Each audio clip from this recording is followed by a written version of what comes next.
जय हिंद छात्रों। तो चलिए ये सेट नंबर पहला सामाजिक विज्ञान का हम लेकर आए हैं। देखिए इसमें से कितना क्वेश्चन आप लोगों का सही होगा। पहला क्वेश्चन है कि इटली के एकीकरण का जनक किसे कहा जाता है। इसका सही आंसर होगा मेजनी। अगला क्वेश्चन है कि जर्मन राइन राज्य का निर्माण किसने किया था। इसका सही आंसर होगा ए नंबर नेपोलियन बोनापार्ट। अगला क्वेश्चन है इसका अगला क्वेश्चन है कि गैरीबाल्डी पेशे से क्या था। तो गैरीबाल्डी पेशे से नाविक था। इसका सही आंसर होगा डी। देखिएगा डी और सी एक ही हो गया है, थोड़ा सा देख लीजिएगा। अगला क्वेश्चन है कि यूरोप का मरीज किसे कहा जाता है। तो यूरोप का मरीज जो है वो तुर्की को कहा जाता है। अभी इसका नाम बदल करके तुर्कीये हो गया है। तुर्की का नाम बदल के क्या हो गया है, तुर्कीये। मेरा मकसद है कि आप लोग केवल वीडियो सुनिए इसको, ठीक है। सुनने से बहुत चीज़ याद होता है, ठीक है, इसलिए हम तेजी तेजी से याद करवाते हैं आपको। अगला क्वेश्चन है कि कार्ल मार्क्स का जन्म कहाँ हुआ था। तो कार्ल मार्क्स का जन्म जो है तो जर्मनी में हुआ था। अगला क्वेश्चन है कि रूस में बोल्शेविक क्रांति कब हुई थी। तो रूस में जो बोल्शेविक क्रांति हुई ए नंबर 1917 में हुई थी। अगला क्वेश्चन है वार एंड पीस पुस्तक के लेखक कौन थे। इसका सही आंसर बी नंबर होगा लियो टॉल्स्टॉय। Leo Tolstoy. अगला क्वेश्चन है 1917 को रूसी क्रांति के समय रूस का जार कौन था, मतलब सम्राट वहाँ का कौन था। इसका सही आंसर होगा डी नंबर जार निकोलस द्वितीय। जार निकोलस द्वितीय। अगला क्वेश्चन है अंकोर वाट का मंदिर कहाँ है। तो अंकोर वाट का मंदिर जो है वो कंबोडिया में है। कंबोडिया की राजधानी कहाँ है आप बताइएगा जरा, ठीक है। अगला हिंद चीन पहुंचने वाले प्रथम व्यापारी कौन थे। तो इसका सही आंसर होगा पुर्तगाली। पुर्तगाली डी नंबर। अगला क्वेश्चन है कि अनामी दल का संस्थापक कौन था। तो अनामी दल का जो संस्थापक था वो ए नंबर होगा जेनगुएन आई। जेनगुएन आई। अगला क्वेश्चन है कि वल्लभ भाई पटेल को सरदार की उपाधि किस आंदोलन के दौरान दी गई थी। तो वल्लभ भाई पटेल को सरदार की जो उपाधि दी गई थी उसका सही आंसर होगा D number, sorry C number Bardoli Satyagraha. C number में बारदोली सत्याग्रह। अगला क्वेश्चन है कि भारतीय राष्ट्रीय कांग्रेस के प्रथम अध्यक्ष कौन थे। इसका सही आंसर होगा व्योमेश चंद्र बनर्जी, जो डी नंबर में आंसर दिया हुआ है। अगला क्वेश्चन है उड़ीसा में 1914 में कौन सा विद्रोह हुआ था। तो इसका सही आंसर होगा खोंड विद्रोह। खोंड विद्रोह। लखनऊ समझौता किस वर्ष हुआ था। तो लखनऊ समझौता 1916 में हुआ था, ए नंबर। अगला क्वेश्चन सेफ्टी लैंप का आविष्कार किसने किया था। तो सेफ्टी लैंप का जो आविष्कार किया था वो हम्फ्री डेवी ने किया था। अगला क्वेश्चन है 1917 में भारत में पहली जूट मिल कहाँ स्थापित हुई थी। तो उसका सही आंसर होगा कलकत्ता। इनमें से कोई नहीं ऑप्शन दिया है, आप थोड़ा सा इसको सही कर लीजिएगा, ऑप्शन सारे गलत है। इसका सही आंसर होगा क्या, कोलकाता, ठीक है। इसका सही आंसर होगा कोलकाता, ठीक है। अगला क्वेश्चन, निम्नलिखित में से कौन सा पटना का प्राचीन नाम नहीं है। तो पटना का जो प्राचीन नाम अजीमाबाद था, कुसुमपुर है, पाटलिपुत्र है, राजगीर नहीं था। राजगीर नहीं था। अगला क्वेश्चन है निम्नलिखित में से संसार का सबसे बड़ा शहर कौन सा है। तो सबसे बड़ा शहर है लंदन। अगला क्वेश्चन है आप बताइए कमेंट बॉक्स में लंदन कहाँ की राजधानी है, ठीक है। महात्मा गांधी ने किस पत्र का संपादन किया था। तो महात्मा गांधी ने यंग इंडिया का संपादन किया था, यंग इंडिया का। भारत में औरतों के लिए 50% आरक्षण किन संस्थानों में है। तो भारत में जो औरतों के लिए 50% आरक्षण है वो पंचायती राज व्यवस्था में, पंचायती राज संस्थाओं में है। इसका सही आंसर होगा आपका बी नंबर, पंचायती राज संस्था। अगला क्वेश्चन है कि पंचायती राज अधिनियम भारतीय संविधान के किस अनुच्छेद में है। इसका सही आंसर होगा अनुच्छेद 243। अनुच्छेद 243। क्रम थोड़ा गड़बड़ा गया है, बी और सी देख लिया। अनुच्छेद 243 डायरेक्ट याद रखिए, पंचायती राज अधिनियम अनुच्छेद 243 में है। अगला क्वेश्चन है कि ग्राम पंचायत का बजट कौन पास करता है। तो ग्राम पंचायत का जो बजट है ये ग्राम सभा पास करता है, ग्राम सभा। अगला क्वेश्चन, धर्म को समुदाय का मुख्य आधार मानने वाले व्यक्ति क्या कहलाते हैं। इसका सही आंसर होगा सांप्रदायिक कहलाते हैं। वो क्या कहलाते हैं, सांप्रदायिक कहलाते हैं। बी नंबर उसका सही आंसर है। भारतीय संघीय व्यवस्था में शिक्षा किस सूची के अंतर्गत आते हैं। तो इसका सही आंसर होगा ये समवर्ती सूची के अंतर्गत आते हैं, समवर्ती सूची। अगला क्वेश्चन है कि किस संविधान संशोधन से स्थानीय शासन को संवैधानिक दर्जा प्राप्त हुआ है। तो इसका सही आंसर होगा ए नंबर 73वां और 74वां।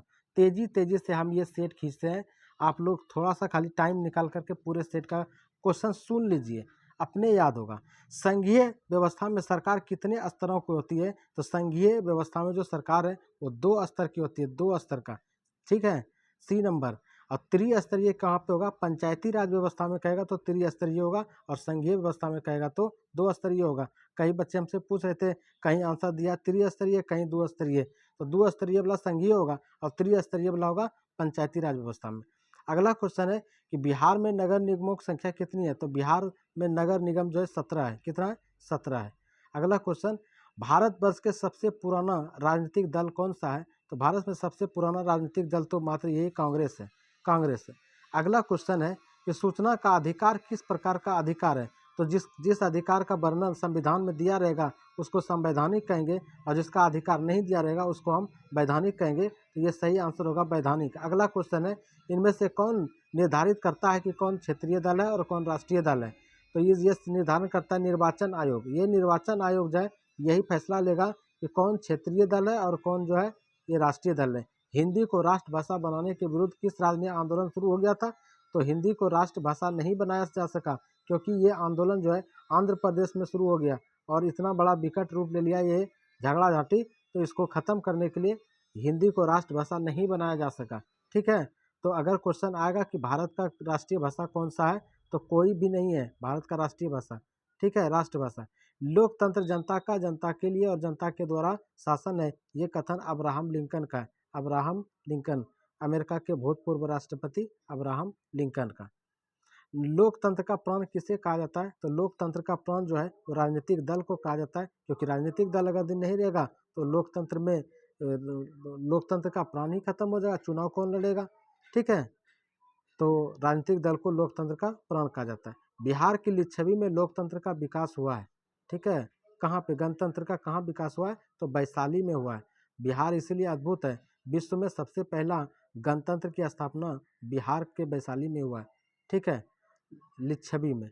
लोकतंत्र को सर्वोत्तम शासन क्यों कहा जाता है? तो लोकतंत्र को सर्वोत्तम शासन इसलिए कहा जाता है कि इसमें राष्ट्रीय भावना का अभाव होता है। अभाव तो नहीं होता, ये गलत है। इसमें निर्णय में देरी होती है, देरी भी नहीं होती, ये भी गलत है। और ये जनमत पर आधारित, हाँ, जनता पर आधारित है कि किसको ये वोट देंगे और कौन सरकार बनेगा, ठीक है। डी नंबर तो इसका नहीं होगा क्योंकि ये भी निगेटिव वाले हैं, क्योंकि ये चेतना का अभाव बोल रहा है, अभाव नहीं होता है। अगला क्वेश्चन है कि भारतवर्ष में केवल लोकतांत्रिक गणराज्य की स्थापना हुई है। भारतवर्ष में कब, कब बोल रहा है, कब लोकतांत्रिक गणराज्य की स्थापना हुई है? तो भारतवर्ष में जो लोकतांत्रिक गणराज्य की स्थापना हुई है वो 26 जनवरी 1950 को हुई है। अगला क्वेश्चन है कि भारत में किस तरह की लोकतंत्र व्यवस्था की गई है? तो भारत में कैसी लोकतंत्र है? अप्रत्यक्ष है। हम लोग डायरेक्ट प्रधानमंत्री को नहीं चुनते, हम लोग सांसद चुनते हैं, संसद से प्रधानमंत्री बनता है, तो अप्रत्यक्ष इसको कहते हैं। और जहाँ प्रत्यक्ष प्रधानमंत्री ही चुन लें तो वो हो गया तुम्हारा आपका प्रत्यक्ष, हम लोग अप्रत्यक्ष में आते हैं। अगला क्वेश्चन है कि लोकसभा में निर्वाचन हेतु कितने सीटों की संख्या है? तो 543 इसका सही आंसर होगा। अगला, नेपाल में माओवादी नेता कौन है? इसका सही आंसर होगा पुष्प दहल प्रचंड, इसका सही आंसर होगा। अगला क्वेश्चन है कि भारत में कुल क्षेत्रफल का कितना प्रतिशत पठारी क्षेत्र है? तो पठारी क्षेत्र जो है वह 30%, कितना? 30% पठारी क्षेत्र है। पुरातन जलोढ़ मृदा का दूसरा नाम क्या है? तो पुरातन बोल रहा है, इस कारण से इसका नाम जो होगा वो होगा खादर, ठीक है, खादर, सी नंबर।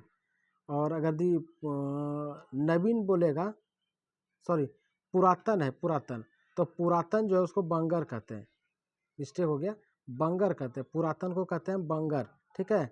और अगर दी नवीन रहता है यहाँ पे, मतलब नहीं रहता, तब उसको हम बोल देते खादर, ठीक है। ऐसे आंसर इसका बी ये होगा, बंगर होगा, बंगर।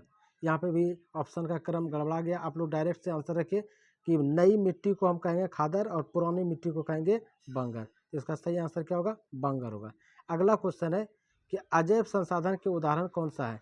तो अजैव संसाधन का जो उदाहरण देख रहे हैं, कोयला नहीं, पेट्रोलियम, प्राकृतिक गैस, मृदा, ये जो मृदा है ये अजैव संसाधन है। अगला क्वेश्चन, प्राणियों के शरीर में कितना प्रतिशत जल की मात्रा है? तो प्राणियों के शरीर में जो है ये 65% जल की मात्रा है, 65। बिहार में अति जल दोहन किस तत्व का संकेंद्रण बढ़ा है? तो बिहार में अति जल दोहन से आर्सेनिक का संकेंद्रण बढ़ा है। अगला क्वेश्चन, बिहार में कितने प्रतिशत भौगोलिक क्षेत्र में वन का फैलाव है? तो बिहार में मात्र 7% वन का फैलाव है। अगला क्वेश्चन है, संविधान की धारा 48A का संबंध किससे है? तो संविधान की धारा 48A का संबंध है कि वन्य जीवों तथा प्राकृतिक संसाधनों का संरक्षण। Option number B. अगला क्वेश्चन, चरक का संबंध किस देश से है? तो चरक का जो संबंध है वो भारत से है, भारत का ही ये था। ठीक है, अगला चरक, झारखंड स्थित कोडरमा किस खनिज के लिए जाना जाता है? तो कोडरमा जो है वो अभ्रक उत्पादन के लिए जाना जाता है। नमक का रासायनिक नाम क्या है? तो नमक का जो रासायनिक नाम है वो सोडियम क्लोराइड है, क्लोराइड। यहाँ देखिए क्लोराइड बी नंबर में है, फ्लोराइड नहीं मार दीजिएगा। ठीक है, अगला क्वेश्चन है, इनमें कौन अयस्क का एक प्रकार है? लिग्नाइट, सॉरी, कौन लौह अयस्क का एक प्रकार? लिग्नाइट भी है, हेमेटाइट है, बिटुमिनस, इनमें से सभी होगा। अगला क्वेश्चन है, मोनाजाइट रेत में निम्नलिखित में कौन सा खनिज पाया जाता है? तो मोनाजाइट रेत में जो है ये थोरियम पाया जाता है। ए नंबर इसका सही आंसर होगा, ए। अगला क्वेश्चन है, भारत के किस स्थान पर पहला परमाणु ऊर्जा केंद्र स्थापित किया गया है? तो भारत के तारापुर में पहला परमाणु ऊर्जा केंद्र स्थापित किया गया है। भाखड़ा नंगल परियोजना किस नदी पर स्थित है? तो भाखड़ा नंगल परियोजना जो है ये सतलज नदी पर स्थित है, सतलज। अगला क्वेश्चन है, निम्नलिखित में कौन सा रबी फसल है? तो रबी फसल आप देख लीजिए, इसमें ठंडी के मौसम में चना यहाँ रबी फसल होगा। ठीक है, अगला, भारत में जूट की खेती में कौन सा अग्रणी राज्य है? तो अग्रणी कौन होगा? पश्चिम बंगाल। भोपाल गैस त्रासदी में कोई किस गैस का रिसाव हुआ था? तो भोपाल गैस त्रासदी में जो मिथाइल आइसोसाइनाइड निकला था। ए नंबर इसका सही आंसर होगा।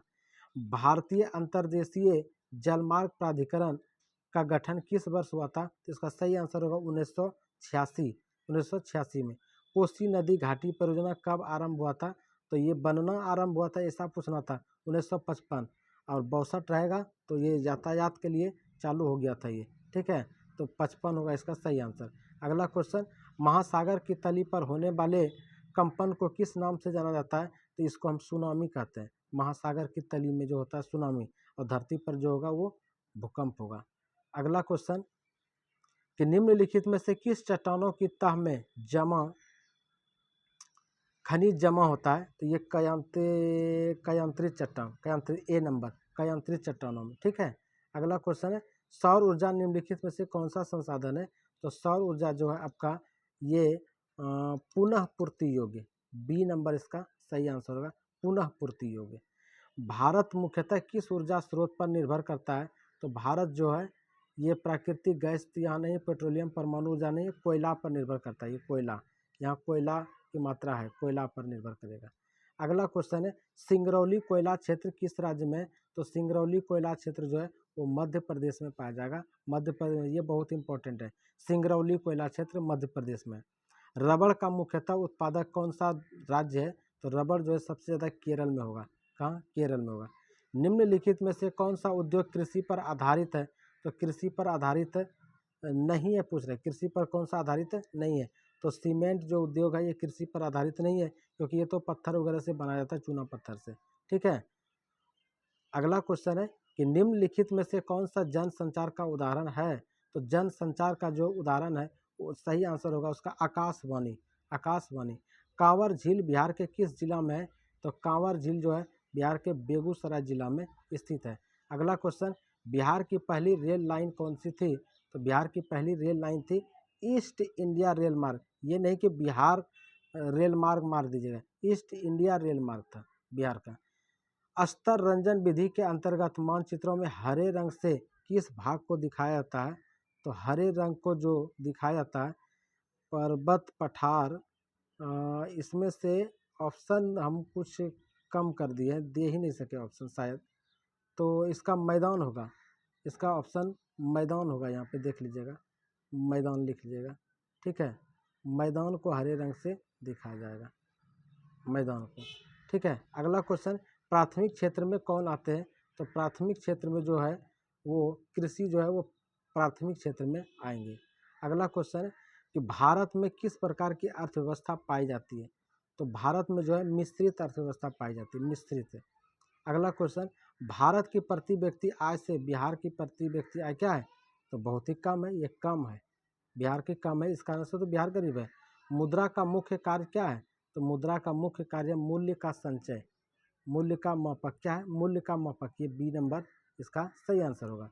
साख का निर्माण ये सब नहीं होगा, मूल्य का मापक है, ये बी नंबर इसका सही होगा।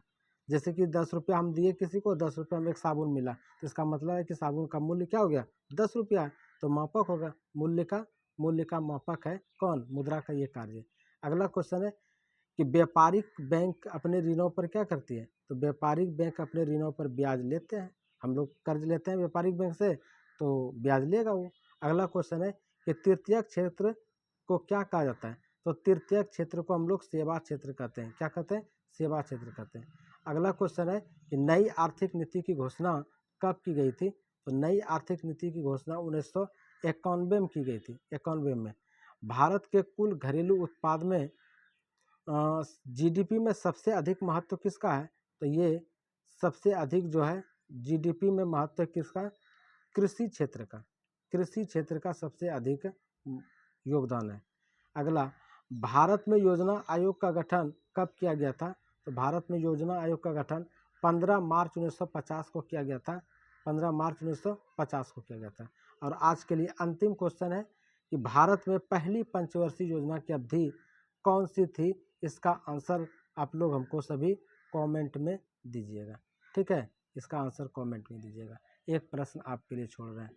वीडियो देखने के लिए धन्यवाद।